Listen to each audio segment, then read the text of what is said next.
আবু, এই যে ক্রেতারা আসছে, ভিড় করছে রাস্তার মাঝে, কি মনে করেন? রাস্তার মাঝে কি ভিড় করছে? আমি তো রাস্তা থেকে সাইডে আছি। এখানেই ব্যবসা করবেন সারা জীবন, না দোকান টোকান নেবেন? না, এখানে সারা জীবন ব্যবসা করব। দোকান নিব কিনা জানি না, তবে এখানে তো সারা জীবন থাকতে পারবো না। বলেন, এই যে সারা দেশ থেকে আসছে, আপনার দূর দূরান্ত থেকে আসছে, কেমন লাগে? রসমালাই বের করে।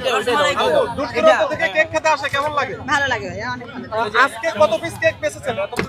এই তোমার কাছে পার্সেল বক্স কত পিস চাইছি, গেছে আমি জানি না, বলতে পারবো না। নিয়ে আসছেন কত পার্সেল piece? বক্স চাইছি, 22টার মতো হবে।